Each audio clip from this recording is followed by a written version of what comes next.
Olá, tudo bem? Está no ar mais um episódio do Diálogo 360. Aproveitando para agradecer você que já é inscrito nesse canal, que acompanha e maratona os nossos vídeos. Já tem bastante conteúdo por aqui, que bacana. Aproveite então, dê o seu like, se inscreva se você ainda não é inscrito e compartilhe a informação. Eu só entrevisto os melhores, então aqui o conteúdo é garantido. Aproveitando esse início para agradecer a Clínica de Fisioterapia Fisiolook, parceira nossa aqui no Diálogo 360. Na Fisiolook você encontra tudo sobre fisioterapia, reabilitação neurológica, ortopédica, tem acupuntura, pilates, RPG, uma equipe completa esperando você para sanar a sua demanda, para te ajudar com o que você precisa. Entre em contato ligando ou mandando mensagem pelo WhatsApp no telefone 11 2193 3583. 11 2193 3583. O Instagram é @fisiolook e o site www.fisiolook.com.br. Também agradecendo a nossa parceira Empório Magistral, a farmácia de manipulação. Afinal, todo mundo precisa de um contato, de uma farmácia de manipulação à mão sempre, né? A gente sempre precisa de um manipulado, tem uma dúvida, quer conversar com um farmacêutico, uma farmacêutica responsável e fantástica, como é o caso da farmacêutica a doutora Silmara Spinelli, que está à frente da Empório Magistral. Um grande beijo a ela, aproveitando para agradecer então essa parceria. A Empório Magistral você já conhece porque entrega em todo o Brasil, a farmácia está aqui em São Paulo, mas a entrega é feita em todo o país, o que também ajuda, facilita, né? Entre em contato pelo telefone, mande aí a sua prescrição, o que você precisa do manipulado, manda lá, que você recebe o orçamento. O telefone é 11 50 89 5123. 11 50 89 5123. Encontra também o perfil deles lá no Instagram, @Empório Magistral, e no site www.emporiomagistral.com.br. Dado esses recados, quero agradecer demais a presença do meu convidado de hoje, o Dr. Paolo Rubez. Ele é médico, cirurgião plástico, tenho alegria e estava revendo umas fotos, faz tempo que eu te entrevisto, doutor. Que bom tê-lo aqui. Obrigada por ter vindo nessa minha nova jornada. Eu tenho certeza que a entrevista será, mais uma vez, um presente para mim e para os nossos telespectadores. Denise, eu que agradeço o convite. Já tem uns anos que a gente se conhece. A gente já deve ter até mudado fisicamente um pouco. Agradeço o convite, é um prazer estar aqui. E parabéns e muito sucesso nesse projeto novo. Obrigada, doutor. Obrigada, muito bom tê-lo aqui. Olha, faz tempo já que eu entrevisto médicos, o doutor Paolo Rubez também entrevisto há bastante tempo. Acho que a foto que eu vi tinha mais de 10 anos já. Caramba! Doutor, muito tempo, né? Nós Quero dois nem diferentes, ver. tá? Nós dois diferentes. Melhoramos? Sim, o tempo, vou falar. O tempo também ajuda em vários aspectos, né? Que a gente amadurece, né? A gente acaba tendo essa ajuda aí, se a gente souber ter o tempo a nosso favor. E muito que a gente vai conversar aqui também é de como a medicina pode nos ajudar para que a gente possa se cuidar, né? Hoje, doutor, você trabalha, então, na cirurgia plástica com as cirurgias faciais, rinoplastia, lifting. Eu vou dar alguns nomes aqui que são difíceis, mas acho que é legal que às vezes a gente pesquisa na internet e encontra, né? Rinoplastia, que é a cirurgia do nariz. Sim. Ritidoplastia é o lifting facial? É o lifting facial, Legal. É tudo igual esse lifting? Ele pode ser mais numa área do que em outra, dependendo da necessidade? E ainda hoje, a gente vai falar da cirurgia da enxaqueca. E assim, para mim, do meu conhecimento, foi o doutor Paolo Rubez que disseminou essa informação para o Brasil, porque foi novidade para mim quando eu te entrevistei pela primeira vez, e olha que eu já estava no meio da saúde, né? Então, comunicando em saúde já há bastante tempo. Foi novidade, a gente já fez já programas de TV falando sobre isso e foi fantástico. Na época recebi tantas Uhum. mensagens. Então, ainda hoje a gente vai falar da cirurgia da enxaqueca, mas explica então pra gente das cirurgias faciais, né? Das cirurgias plásticas faciais. Lifting é tudo igual, a rinoplastia mudou, vamos começar por onde? Ó, as cirurgias plásticas, no geral, elas têm evoluído muito nos últimos anos. Hoje eu não faço mais cirurgia corporal, então eu me dedico 100% à parte de face. E é um tipo de cirurgia que está evoluindo muito, então o que se fazia 5 ou 10 anos atrás é totalmente diferente do que a gente faz hoje. Então hoje melhorou as técnicas em geral, assim, então a gente consegue ter melhores resultados de maneira mais segura. Então, assim, tanto em rinoplastia melhorou muito. Muita gente ouve, às vezes, alguns termos em rede social, né? Então, por exemplo, rinoplastia é comum falar rinoplastia ultrassônica. Esse ultrassônica é porque a gente usa um aparelho, que é o piezo, e aí com esse aparelho a gente consegue ser muito mais preciso na parte de tratar o osso do nariz. Então, hoje em dia a gente praticamente não usa mais aquelas raspas, muitas vezes aquele martelinho. E aí com esse aparelho a gente consegue tratar melhor, de maneira mais eficaz, com menos trauma. Então é um nome que é comum de a gente ver, assim, rinoplastia ultrassônica. Lifting facial, a gente fala lifting quando fala em rejuvenescimento de face em geral, mas em cirurgia plástica a gente divide o rosto em terços. Então tem o terço superior, o terço médio, o terço inferior. E aí existe lifting para cada uma dessas partes. Então tem o lifting do terço superior, que normalmente é para quando a pessoa tem a sobrancelha mais baixa ou que vai caindo com a idade. Então esse lifting levanta a sobrancelha. Tem o lifting do terço médio, que hoje em dia é muito comum a gente ouvir o deep plane, né? A gente estava conversando antes.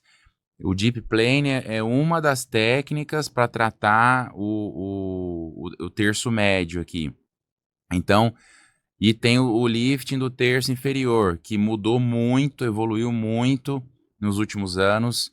É uma cirurgia muito legal porque normalmente assim, o lifting facial é indicado para pacientes, em geral, a partir de 40, 45 anos, que daí começa a ter flacidez de pele, começa a perder o contorno da mandíbula, começa a acumular papada, então aí passa a ter indicação. Esse lifting do pescoço, que chama deep neck, que pescoço profundo, porque ele trata todas as camadas do pescoço. Então, mesmo pacientes jovens que têm queixa de papada, não necessariamente precisa esperar ficar mais velho para fazer esse deep neck, porque a gente não necessariamente precisa tirar a pele dessa parte quando é uma pessoa mais jovem.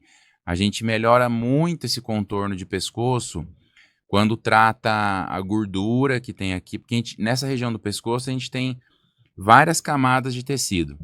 Por exemplo, a lipo de papada, que é super popular e comum, a lipo de papada ela trata uma camada dessa região aqui. Então é muito incompleto esse tratamento. A gente consegue, na cirurgia de planos profundos aqui do pescoço, a gente consegue tratar a pele, aí tem uma camada de gordura, tem uma camada de músculo, outra gordura, outro músculo, glândula dessa região aqui. Então, são várias camadas que a gente consegue tratar para melhorar esse contorno. E a lipo de papada trata uma só, e normalmente o cirurgião plástico ele até quase que não faz a lipo na papada. O ideal é tratar essas outras camadas mais profundas, e porque a lipo ela pode dar muita irregularidade, ficar com a pele, afinar muito a pele. Então hoje em dia em alguns casos a gente faz lipo de papada, mas muitos não precisam. Então, assim, a cirurgia plástica, no geral, ela evoluiu muito, está evoluindo muito.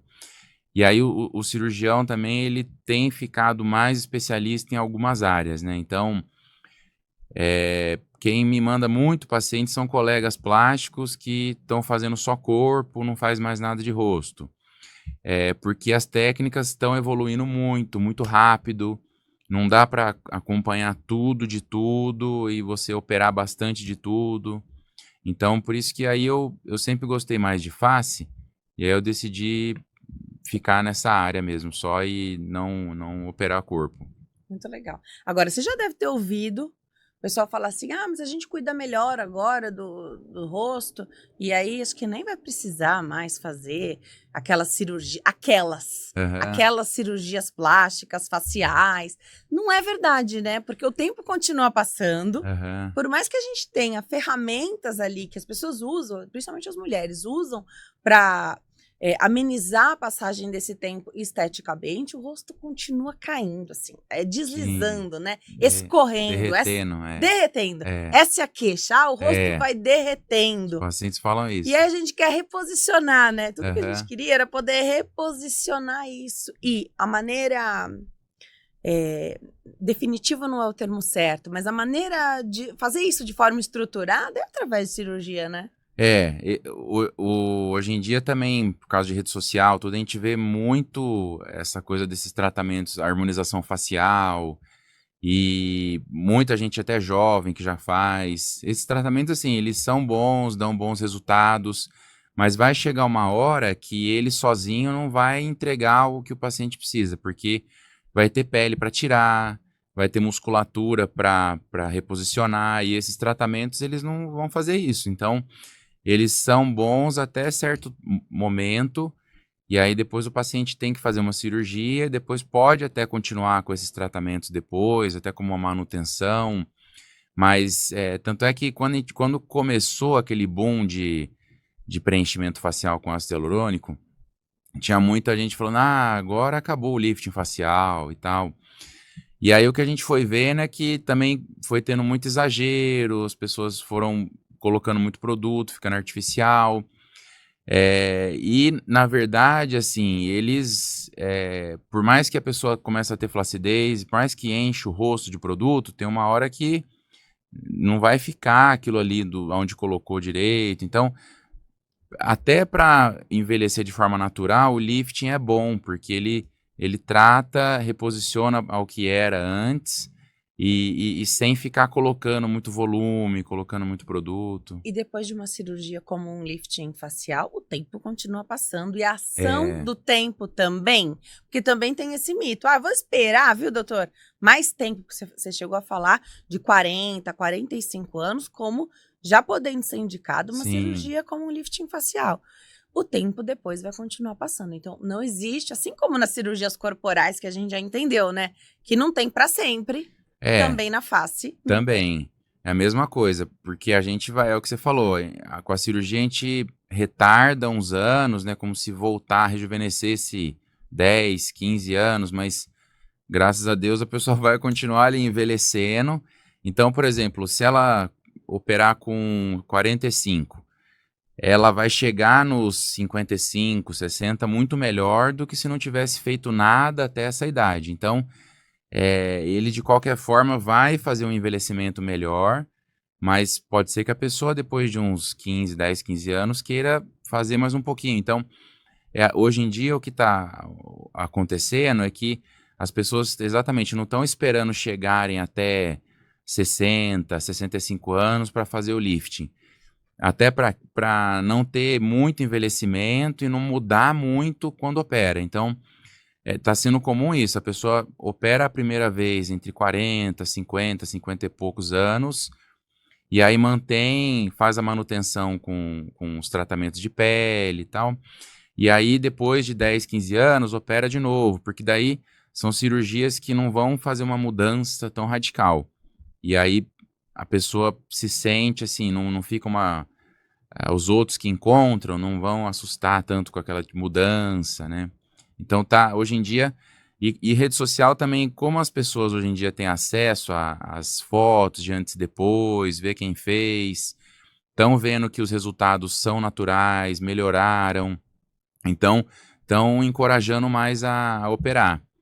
E aí, até com rede social, o paciente consegue ver o médico, ver o resultado do médico. Então, antigamente, quando a técnica era mais antiga, o lifting ele ficava muito artificial.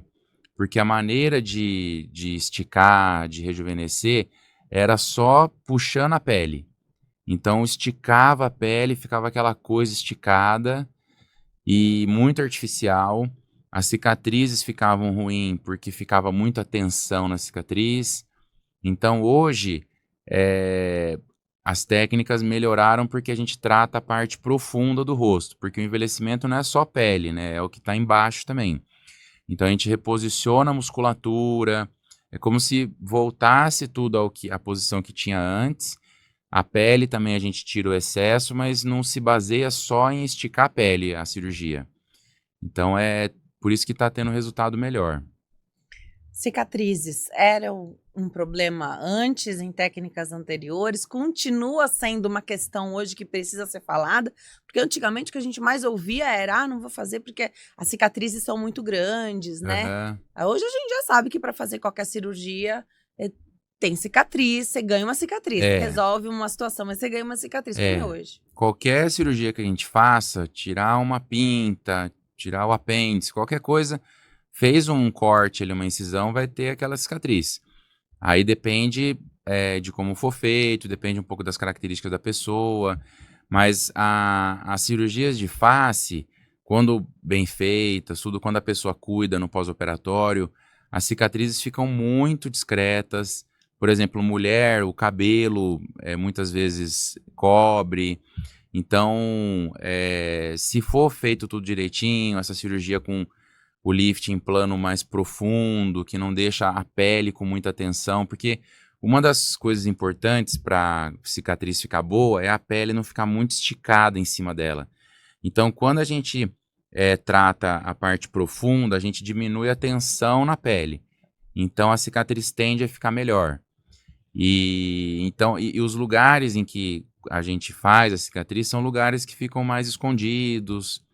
Aí, lógico, o paciente tem que tomar cuidado, não pode tomar sol no início, mas, em geral, as cicatrizes não são um problema, um impeditivo, assim, sabe? E mesmo se a pessoa já tiver feito, por exemplo, uma blefaroplastia, que é a cirurgia das pálpebras, né? O ideal é fazer junto, pode ser que tenha indicação de fazer bem mais cedo a blefaro e aí depois, se tiver uma nova situação, corrige de novo. Como é isso? Porque hoje também tem tanta possibilidade que a pessoa vai corrigindo o que atrapalha mais. E aí, né, numa determinada idade, ela pode achar que tem que fazer o lifting do rosto todo. Sim, e é muito comum, quando a pessoa tem já idade ou tem alterações para o lifting, normalmente tem também para a pálpebra. Tá. Mas é muito comum também acontecer da pessoa já ter algum excesso de pele na pálpebra, principalmente a superior, que vai dando sinal antes da inferior. E aí a paciente, às vezes jovem, 30 e poucos anos, às vezes por questões genéticas, familiares, já tem acúmulo de pele. Então pode fazer a pálpebra, que é a blefaroplastia, antes do lifting. Mas se a pessoa nunca fez a blefaro, é muito comum fazer junto na hora da cirurgia. Porque normalmente uma coisa está ligada à outra. O envelhecimento de uma área é porque já na outra também já tem, então é bem comum. Mas a blefaroplastia é uma cirurgia mais comum de ser feita, mais corriqueira do que o lifting. Porque às vezes jovens já fazem também. E pode ser que tenha que fazer de novo, porque o tempo, Pode. o tempo vai passando e pode ter de novo a pele sobrando. É até comum também. Se fizer jovem, provavelmente daqui 15, 20 anos, vai ter indicação de fazer de novo. Agora, uma dúvida que sempre o pessoal pergunta bastante é com relação à pálpebra inferior, as pálpebras inferiores, que pela pele ser bem fininha, bem delicada, tem até produto que é exclusivo ali para a área dos olhos, para tratar essa região, costuma enrugar, assim, relativamente cedo em algumas pessoas. Uhum. Essa área também é tratada no lifting? Ela pode ser tratada antes de alguma forma? É a blefaro que pode tratar também essa pálpebra inferior? Boa pergunta. A pálpebra inferior, a gente tem que tomar muito cuidado quando vai fazer cirurgia, quando vai fazer a blefaro, porque a gente não pode exagerar na retirada de pele. É muito comum a gente ver, às vezes, pessoas que fizeram a cirurgia e tem o olho meio puxado, porque tirou muita pele de baixo. Então, é mais comum a pessoa ter indicação mais jovem da superior do que da inferior. A inferior, a gente tem que ser conservador na retirada de pele para não acontecer isso de puxar o olho. E dependendo da quantidade de flacidez ali de pele, a gente nem tira a pele. A gente faz laser, a gente faz outros tratamentos, tem alguns tipos de peeling que fazem essa pele dar uma retraída e não precisar tirar. O que é muito comum é a gente tirar a bolsa de gordura, né? Tem gente que tem ela bem cheinha, e aí tem como tirar as bolsas de gordura sem mexer na pele. Então a gente tira por dentro, aqui a gente faz um cortinho dentro da mucosa do olho, tira as bolsinhas de gordura, e se a pessoa não tiver excesso de pele, não precisa te mexer, não fica nenhum tipo de cicatriz externo. Então a pálpebra inferior tem que tomar cuidado com a retirada de pele. Às vezes aquelas ruguinhas muito fininhas, não necessariamente tem pele para tirar ali. Às vezes é questão de fazer um laser, até um pouquinho de botox na região, às vezes ajuda. Legal. E das tecnologias, então? Porque no corporal, as tecnologias estão super em alta, né? E no facial? Tem também? No facial tem também. Então, por exemplo, em rinoplastia, o que está muito em alta é a rinoplastia ultrassônica, que usa o piezo, que é esse aparelho. No lifting facial, a gente... O que tem, as tecnologias ajudam muito é na melhoria da qualidade da pele. A cirurgia em si, na hora da cirurgia, a gente não usa tanto aparelho ou tecnologia para a cirurgia. O que os aparelhos ajudam muito é na qualidade da pele. Porque quando a pessoa tem muita ruga, por mais que opere, se não cuidar da pele, não vai ter aquele resultado tão bom. Então, se usa muito, as dermatologistas fazem muito, mas não é que a gente usa aparelho no momento ali, sabe? Como é no corporal, né? Que usa Como é no corporal, intraoperatório, intraoperatório. Né? Legal. Agora, a qualidade da pele, então, interfere diretamente nesse resultado. Sim. Precisa alinhar essa expectativa. Então, pode ser que alguém tenha uma pele muito bem cuidada, mas que derreteu, porque o tempo tá passando, ela se cuida, passa filtro solar, que acho que é o melhor anti-aging que existe, né? O filtro solar. Principal, Mas o rosto derreteu. Fazendo essa cirurgia, então, com uma qualidade de pele boa, a cicatriz ajuda para cicatrização, tudo isso. Na face, costuma ter problema? Porque quando fala de cicatriz, a primeira coisa que vem é queloide, né? Ou cicatrizes um pouquinho maiores mais ali. grossas. Não é queloide exatamente, mas isso. que não é tão estético. Na face, não é comum de fazer queloide. Então, queloide na parte facial, onde é mais comum é na orelha, que a gente vê às vezes de brinco, piercing, né? O resto do rosto não tende a fazer queloide. Então, o que pode acontecer é isso. Às vezes, se ficar muito tenso, a cicatriz alargar um pouco, ou ficar mais grossinha, mas queloide mesmo não é comum no rosto. Então, depende muito como é feita a cirurgia, depende dos cuidados da pessoa e depende um pouco das características individuais. Mas, em geral, face cicatriza super bem. Pálpebra é uma região que cicatriza muito bem, a gente mal vê cicatriz depois. Nariz, as técnicas de nariz são cicatrizes muito pequenininhas, então depois de uns meses também já quase que não se vê. Normalmente, cicatriz em rosto não é uma coisa que é o problema, assim, sabe? Tá. Você falou então que até as técnicas de rinoplastia também mudaram. Só que a gente tem visto muita gente fazendo a segunda, a terceira rino, muito confiantes também pelo avanço da técnica, mas é sempre mais complicado quando vai aumentando o número de cirurgias ali no mesmo nariz, né? Porque assim, todo procedimento, ele mexe, ele afeta a circulação da região e dependendo de como é feito, pode afetar a qualidade da pele, que é o que vai cobrir tudo ali. Então, quanto mais manipula, mais mais a gente modifica a circulação, tem fibrose, então pode ter alguma dificuldade no processo de recuperação, mas é muito comum rinoplastia operar a segunda, terceira. Eu já operei gente que tinha feito 8 cirurgias. 8?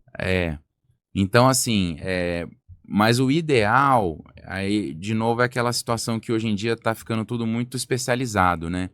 O ideal é a pessoa buscar um especialista naquilo, porque um cirurgião que opera tudo de tudo, ele às vezes não está fazendo o mais moderno que existe naquela região. Então, e rinoplastia é uma cirurgia muito diferente de todas as outras em plástica.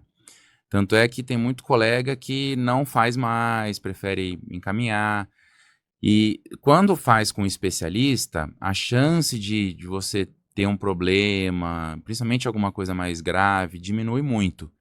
É lógico que a cicatrização a gente não tem controle 100% em como que vai acontecer. Então, mas quando você faz com um especialista, você diminui muito a chance de ter necessidade de mexer de novo. Então, depende muito isso, com quem que a pessoa fez, como foi feito. Hoje em dia, a gente ouve muito falar também de rinomodelação definitiva. E isso, às vezes, são nomes que alguns profissionais usam para manipular o nariz praticamente de forma cirúrgica, às vezes com anestesia local. E às vezes o paciente nem sabe direito o que é aquilo que foi feito e estraga muito o nariz para depois para a gente corrigir. É muito mais trabalhoso. Então, acho que se pudesse dar uma dica assim, é procurar um especialista na área, pesquisar se é um cirurgião plástico ou algum otorrino que é focado nessa área também. Mas isso tudo diminui a chance de precisar de uma cirurgia secundária, né, que a gente fala. Mesmo assim, qualquer cirurgia pode precisar. Nariz é uma área no corpo que é uma posição muito central, né? Então, ele chama muita atenção e milímetro faz diferença no nariz. 1 milímetro muda um resultado de nariz. Então, por isso que a gente vê muita gente, fulano operou mais de uma vez, tal. Porque às vezes é uma coisa milimétrica e que está incomodando. Então, não é que teve um desastre que precisou reconstruir. Às vezes é porque é muito evidente qualquer coisa, né? Depois que você mexe ainda, né? Toda a É, atenção tá voltada para aquela, né, para aquela exatamente. parte do seu corpo. E aí fica parecendo que a pessoa, e pode ser que seja mesmo, muito exigente, e ao mesmo tempo o nosso corpo ele não segue parâmetros de um desenho ou de um Isso. software que a gente possa Simulação. colocar ali para fazer a simulação. Essa é a minha próxima pergunta. Existem softwares, porque aqui eu estou imaginando que é só uma maneira de tentar ajustar, alinhar a expectativa do teu Isso. paciente. E expectativa em cirurgia plástica é tudo. Por isso que é super importante a consulta, para a gente ver se o que a pessoa está esperando, se é uma coisa que a cirurgia pode entregar. Então, expectativa em cirurgia plástica é tudo. Existem programas de simulação lá na clínica, a gente tem até uma tecnologia que é em 3D, que é super legal, mas é o que você falou, mudar uma foto, um desenho, é diferente de mudar o corpo e você ter todo um processo de cicatrização ali em cima. Então, eu acho que é super válido esses programas de simulação para alinhar a expectativa e para a gente ter uma ideia do que o cirurgião está querendo fazer, se vai de encontro com o que o paciente quer. Mas eu sempre falo para os pacientes, não imagina que o seu resultado vai ser igual essa simulação, porque por mais que a gente busque alguma coisa assim, vai entrar no meio a cicatrização, tem todo um pós-operatório, os cuidados que ele vai ter. E a gente, por mais que a medicina tenha evoluído muito, as técnicas evoluíram muito, mas a gente não controla 100% o que acontece na cicatrização, é muito individual. Então não é promessa de resultado, não existe promessa de resultado e por isso é tão importante essa conversa com o médico, né? Isso. Isso precisa, às vezes você precisa de uma consulta, às vezes precisa de duas, Sim, de quantas forem necessárias para que você possa estar seguro também. Se o teu paciente não está seguro, você também não está, né? exatamente. Então, deixa tudo seguro ali, tira todas as dúvidas, porque não é garantia, não é promessa de nada, mas você vai entregar a tua melhor técnica, só que ele ou ela, teu paciente, tem que fazer também o pós-operatório ali, que às vezes a pessoa fala, mas eu já tô me sentindo bem, aí não cuida como tem que cuidar. Abusa, Pode mudar o resultado? pode. Pode, porque assim, principalmente no começo do pós-operatório. Então, por exemplo, primeiro mês, primeiros 2 meses, é muito importante seguir certinho, porque, por exemplo, se o paciente ele exagera nas atividades, volta antes para atividades que não era para voltar, ele pode ter um inchaço maior da cirurgia, pode forçar uma cicatriz, e aí aumenta a chance de fazer fibrose. Então, o começo é muito importante. Por exemplo, nariz, usar o tempo necessário de curativo, não abusar em voltar à atividade física muito cedo. Tomar sol é muito importante, para lifting é muito importante, que tem uma cicatriz um pouco maior. Então, o início do pós-operatório, eu falo aos pacientes, ó, o início é muito importante. Depois você volta tudo, curte a sua vida, curte seu resultado, mas se no comecinho exagerar, pode estragar tudo e não ficar tão bom quanto poderia, né? Quando o assunto é rinoplastia, também o pessoal pergunta bastante e compara o que um médico fez e pediu no pós-operatório do que outro médico que fez a mesma cirurgia pediu ou, enfim, indicou ali, recomendou para o paciente. Pode ter mudança? Então, alguns colocam um dispositivo ali no nariz, sei lá, um tampão e o outro não. Alguns fazem aqueles curativos com micropor, né? Uhum. Bastante tempo depois da cirurgia, outros não. Tem certo e errado, cada um realmente vai seguindo de acordo com a escola ali que aprendeu ou que melhor se adequou à técnica. Como que funciona isso? Tem mudança, mas normalmente, assim, quando você pega cirurgiões especialistas na área, as mudanças que vão ter são detalhes que é preferência, exatamente, a escola, como ele aprendeu, como ele, na prática dele, é o que ele acha que ajuda. Então, mas são mudanças não muito grandes de um para o outro. Às vezes são alguns detalhes que um prefere de um jeito, outro prefere de outro. Não significa que, se fizer esse detalhe vai transformar o resultado. Não é, porque é uma soma de fatores. Então, é igual na hora da cirurgia na técnica, tem cirurgião que prefere fazer de um jeitinho, tem o outro que gosta mais de... Então, assim, sempre vai ter variação. Mas o geral, o conceito geral não tende a mudar tanto de um para o outro, sabe? Legal. Tem que seguir o que teu médico pediu, por É, favor. é.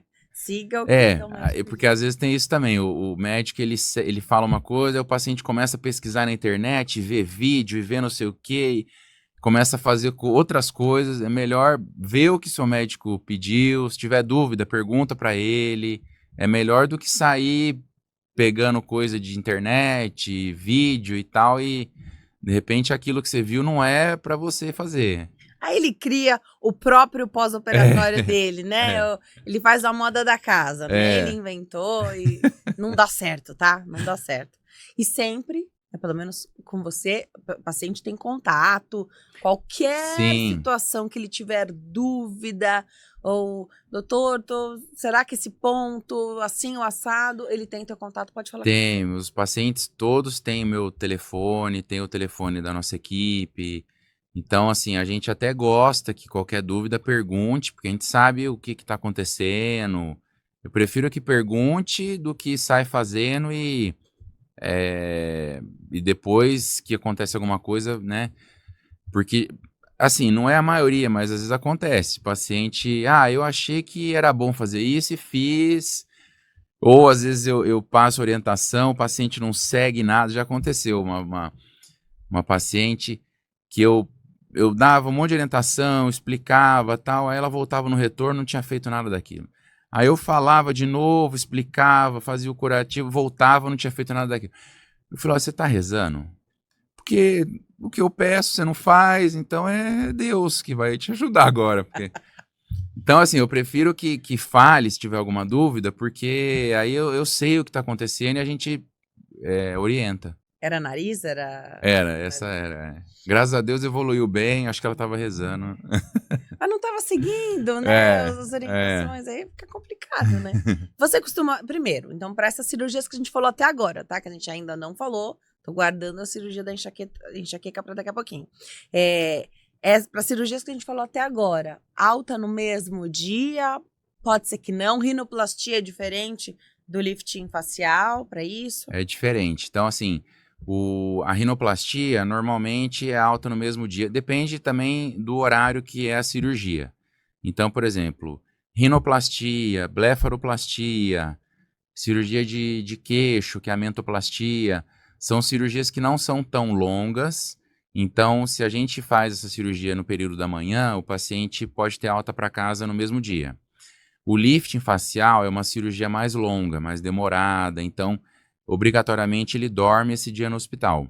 Tá bom. Mas, no máximo, um dia no hospital, e aí vai para casa, depois os acompanhamentos são todos na clínica. Então, depende um pouco do tamanho da cirurgia e de que horário que terminou. Às vezes a cirurgia é de tarde, aí o paciente vai ter que dormir no hospital esse dia. Mas são internações curtas, de 12 a 24 horas. Você tem uma preferência de horário para operar? Você prefere de manhã ou à tarde? Cirurgião normalmente prefere de manhã, porque já opera, e assim, à tarde, lógico que às vezes não tem agenda, ou, né, mais de um paciente que opera, o hospital tá cheio, mas o bom também de manhã é a questão do jejum para o paciente, e não tem atrasos de centro cirúrgico, que é uma coisa que pode acontecer, né? Então, Mais previsível ali, isso, pelo menos mais a questão do previsível de horário. manhã. O jejum mais fácil para o paciente. É. Legal. E aí, a partir desse momento, você define de quanto em quanto tempo a pessoa tem que voltar lá no teu consultório, porque você quer Isso. ver a recuperação, os pontos. Ver a recuperação, tirar ponto, trocar curativo. Eventualmente a gente tem que fazer alguma medicação. Então a gente planeja os retornos. No começo é semanal. E aí depende um pouco de cada cirurgia. Então no primeiro mês a pessoa vai ter mais retornos e depois vai espaçando. Vai pulando alguns meses. O ideal é acompanhar pelo menos até 1 ano de pós-operatório. Depende também da cirurgia. Mas no começo os retornos são mais próximos. Legal. E aí tem que seguir também. Vamos falar da cirurgia da enxaqueca, doutor? Falei já, né? A primeira vez que a gente conversou sobre isso foi novidade para mim. Eu já estava na área há bastante tempo. Você que disseminou essa informação aqui para o Brasil, como é que você foi buscar isso? Da onde você foi buscar a cirurgia de enxaqueca? Então, eu, como a maioria das pessoas, eu não sabia que existia.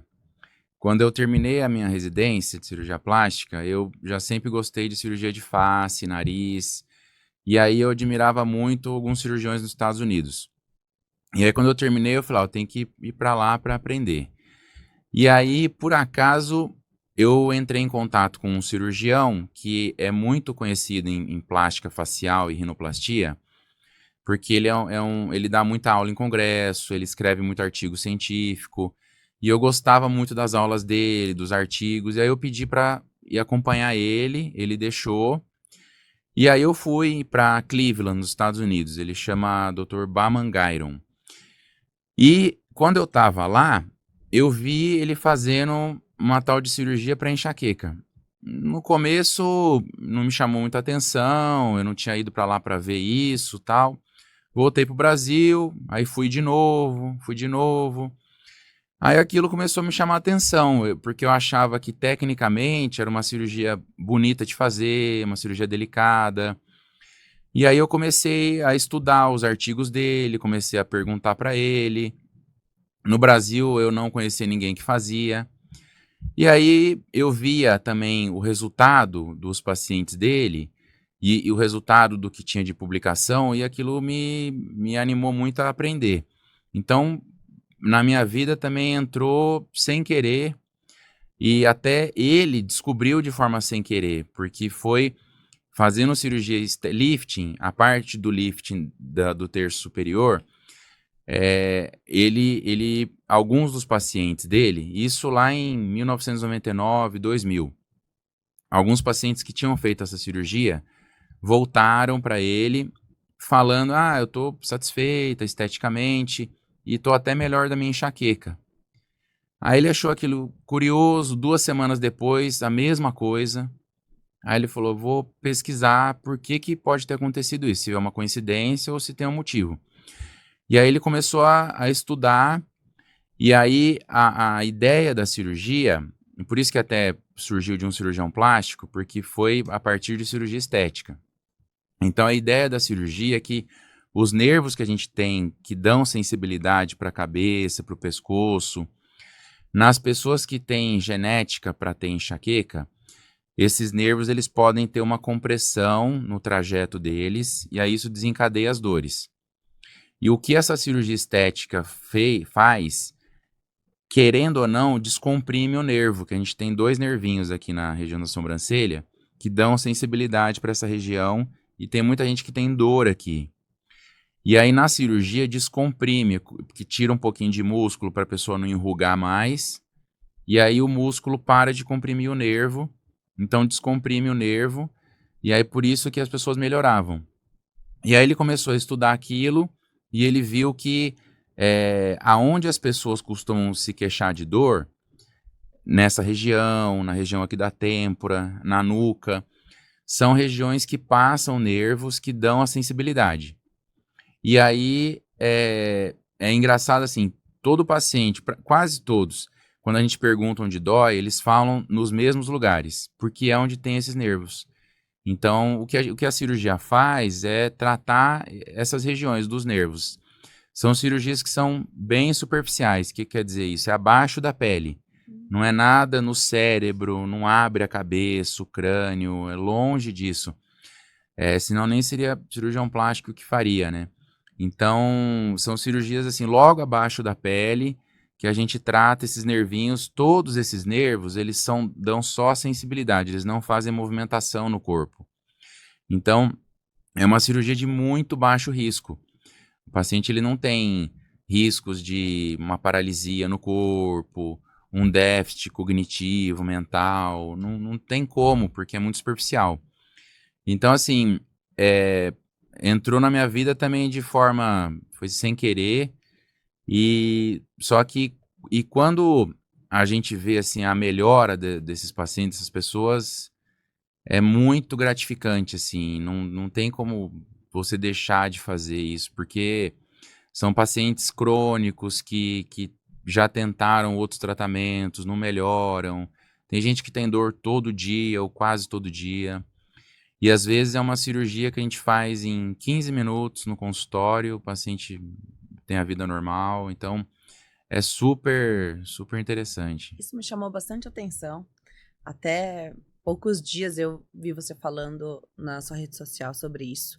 Eu não sabia que podia ser feito no consultório, sem precisar, então, de internação, hospital, porque muita gente sofre com enxaqueca e, às vezes, inviabiliza, até financeiramente, né? Uhum. Precisar de mais estrutura. E olha, um curto espaço de tempo, e você explicando aqui, não é nada, é uma cirurgia, precisa ser feito com um profissional bem treinado para isso. E você vê, tá nas mãos do Dr. Paolo, mas não basta ser cirurgião plástico, nem todo cirurgião plástico vai fazer essa cirurgia, né? Então tem que ter alguém que tenha ali mesmo a propriedade para esse tipo de cirurgia.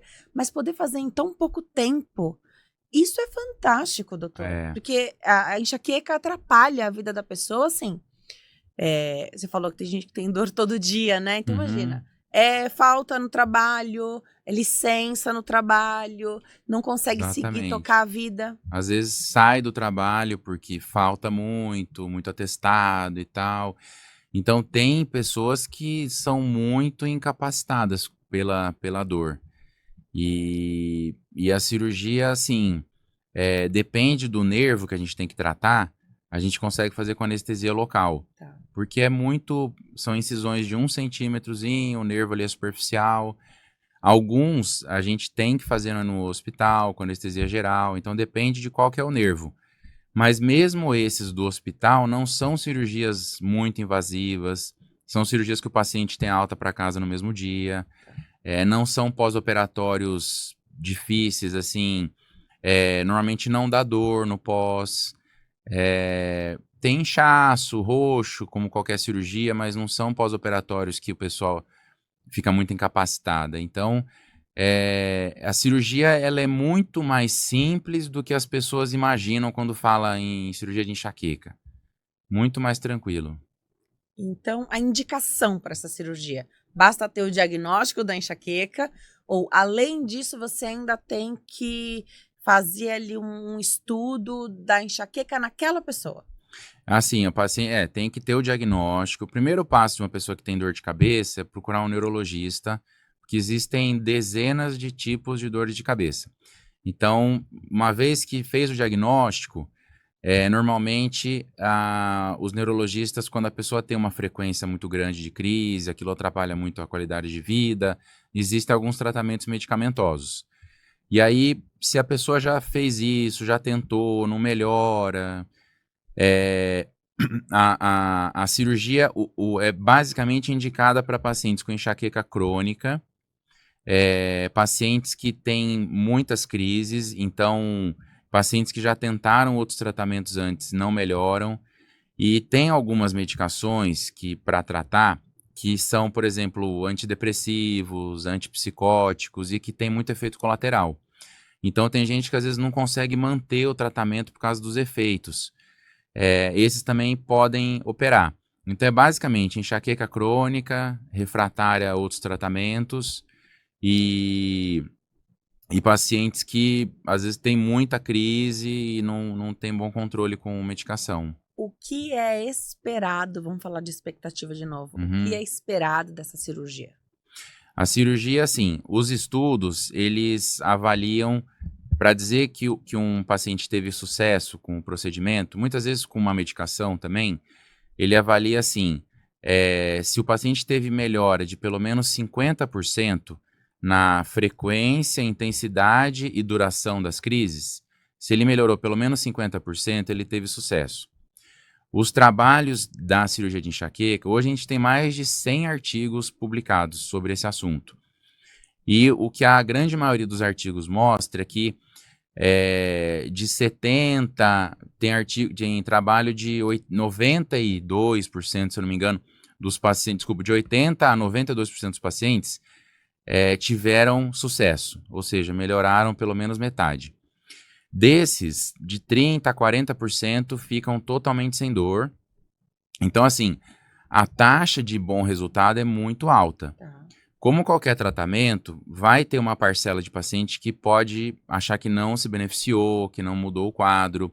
Então, tanto é que tem, hoje em dia, muito estudo que procura tentar identificar cada vez mais aquele paciente que deve operar ou que não deve operar. Então, por exemplo, o paciente ele tem que ter o diagnóstico e ele tem que ser capaz de identificar aonde que são as dores. Se o paciente não consegue dizer aonde que dói, o cirurgião não sabe que nervo que tem que tratar. Então, não vale a pena operar. Então, assim, tem que ter o diagnóstico.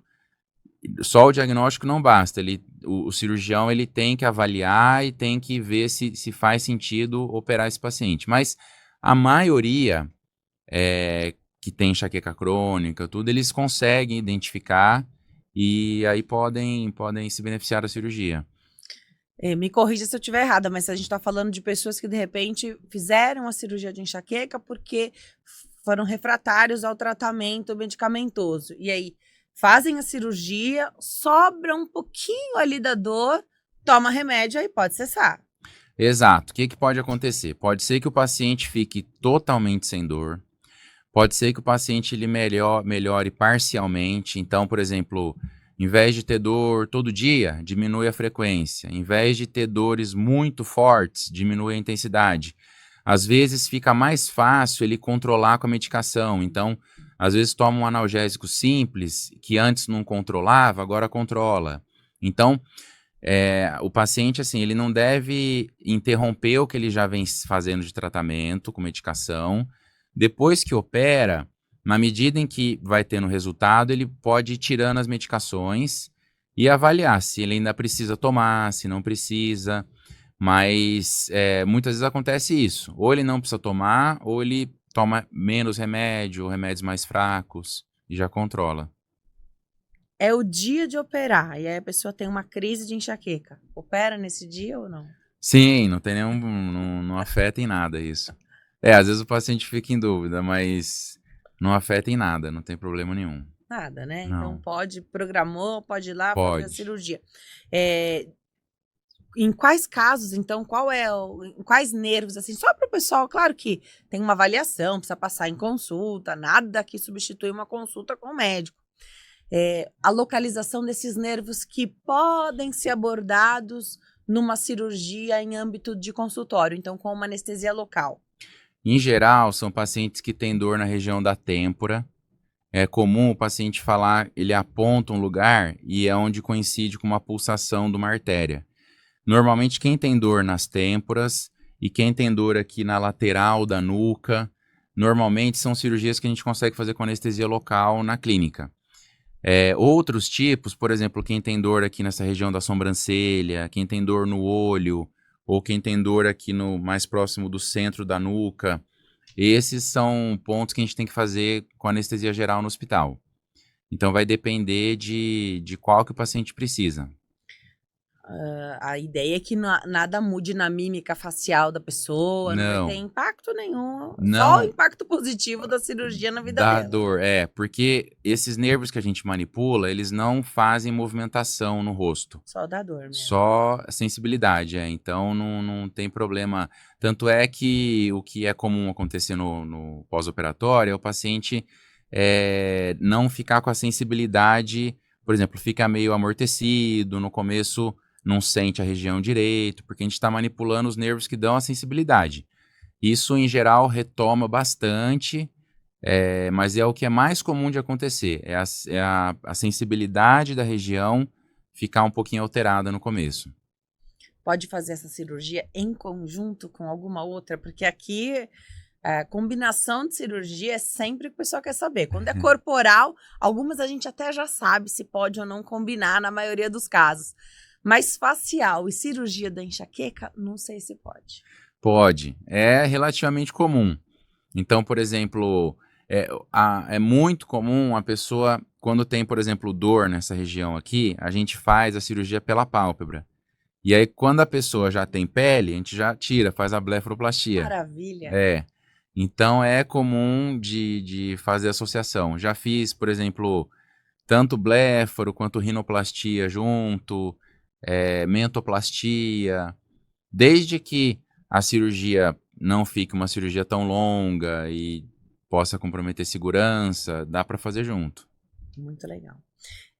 Agora, você piscou, doutor está nos Estados Unidos, você pisca mais uma vez, ele está no Canadá buscando informação para trazer para os pacientes dele, e doutor que tem um nome forte, a credibilidade, toda a responsabilidade, isso é muito legal, né, doutor? Mas você vai buscar essa informação, você está sempre presente, né? Em congressos, buscando a melhor técnica, assistindo outros cirurgiões. Queria que você falasse um pouquinho sobre essa... Não é todo mundo que faz isso. E você está em constante movimento para aprimorar as técnicas. Denise, eu acho que isso acho que tem muito a ver com o fato de gostar do que faz, e eu sou apaixonado pelo que eu faço, então, para mim, é um prazer fazer isso. Eu gosto. Se você me falar, você quer ficar 2 semanas numa praia ou você quer ficar acompanhando alguém num congresso, eu vou optar pela opção que envolve alguma coisa de trabalho. Eu gosto. Uma vez eu estava na faculdade, assim, e eu tenho algumas aulas, assim, umas frases de professor que me marcaram, né? Tinha uma professora de anestesia, que a gente estava tendo uma aula com ela, e aí a gente estava conversando sobre especialidade, né? E aí ela falou, às vezes perguntam, tal, e eu falo, mas você fica no centro cirúrgico o dia inteiro? Ela, mas eu gosto, é uma forma de aproveitar a minha vida, fazer isso e tal. E aquilo me marcou, assim. Então, teve um outro professor também que também nessa porque o aluno, ele vai ter que escolher a especialidade depois, então às vezes tem conversa com o professor disso.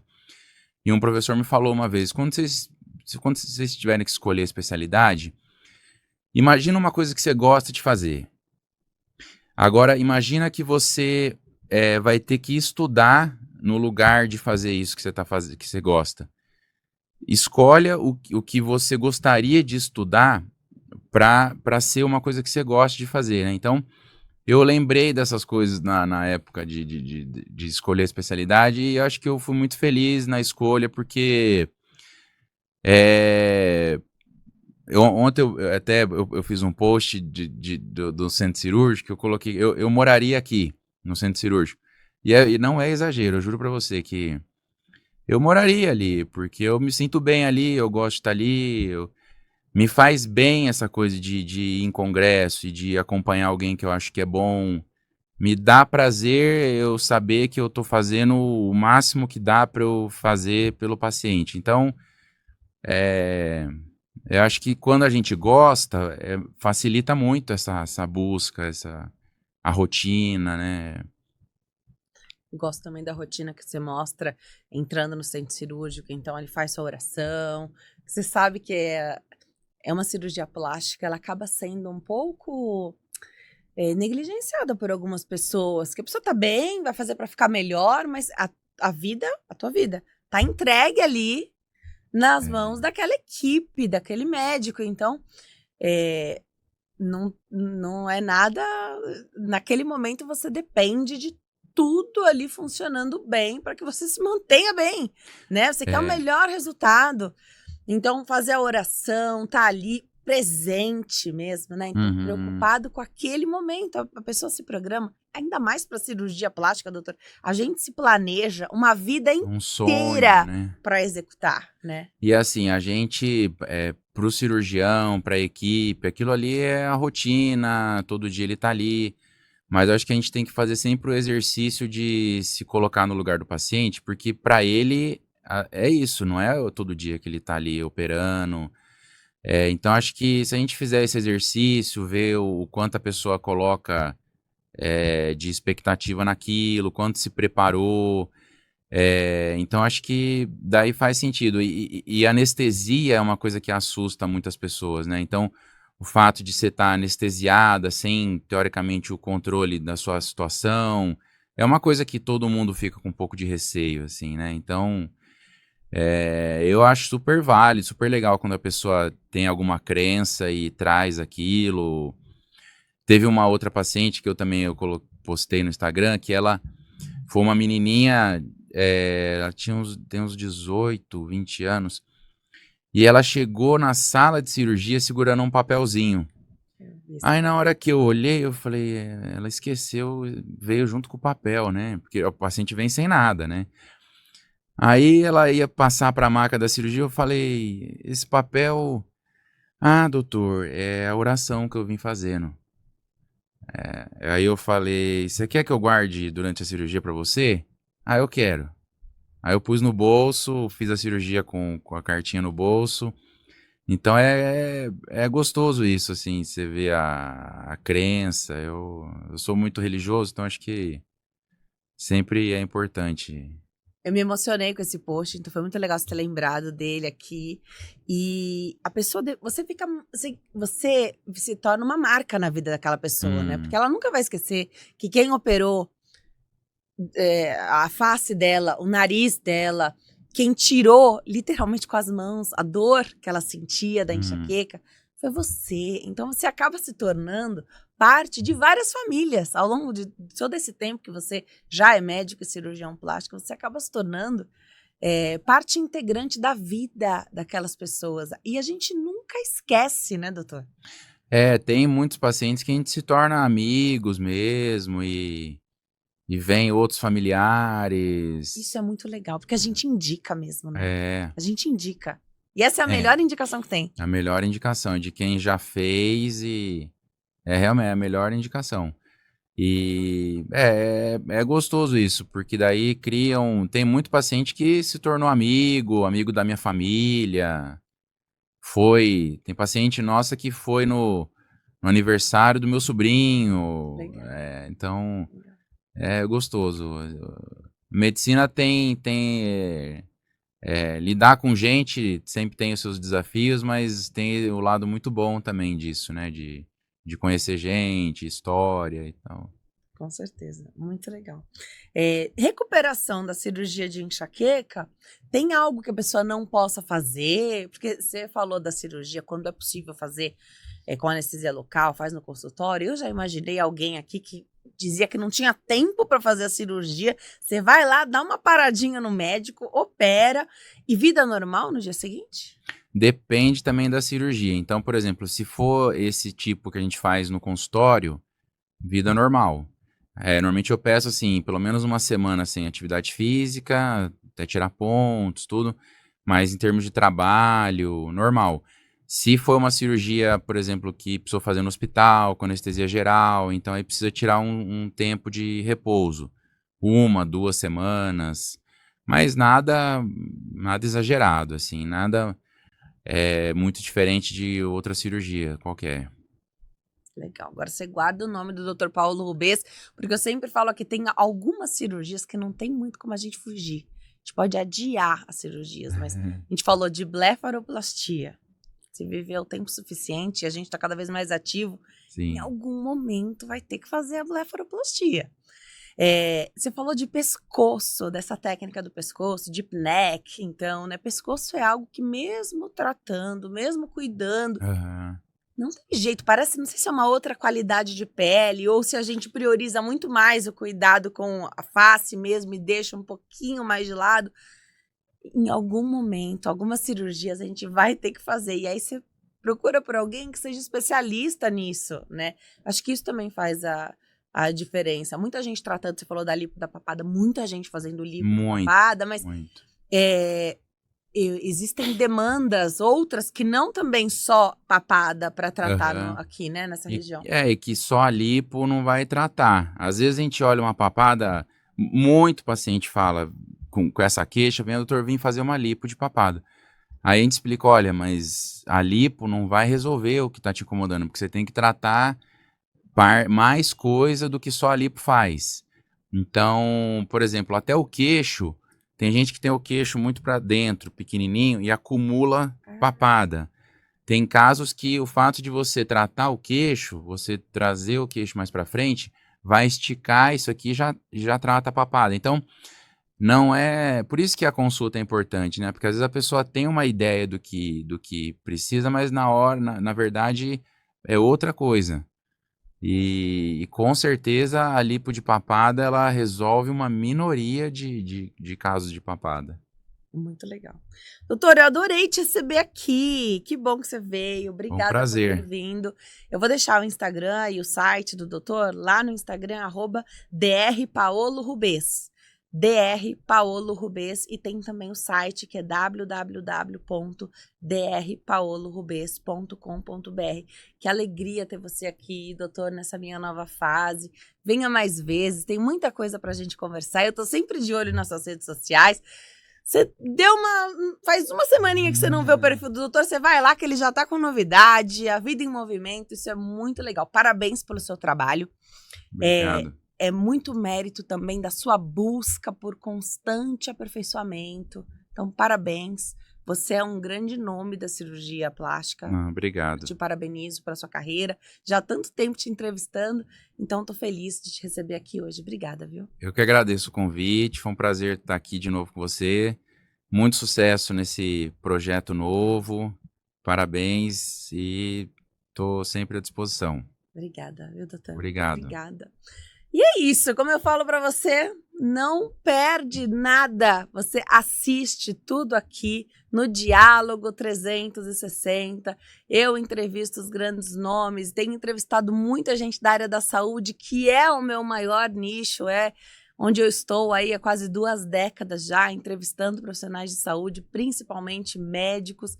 Muito feliz em fazer isso e aproveito para te convidar. Se você chegou até aqui, deixa um comentário. Escreve que você assistiu do começo ao fim, que eu vou marcar o teu comentário com um coração. Se inscreva se ainda não for inscrito. Vai lá nas redes sociais do doutor, você deixa seu like. E aqui, ó, nas minhas redes também. @DeniseLuque no Instagram. Eu tô também nesse canal do YouTube, onde você já se inscreve e ativa as notificações para receber todos os vídeos. E através do e-mail, você se comunica aqui conosco. Quer sugerir um tema? Tem uma pergunta a fazer? Então escreve. Diálogo 360podcast@gmail.com. essa edição do Diálogo 360 fica por aqui, porque a vida é feita de diálogos e conexões. Te vejo no próximo. Tchau!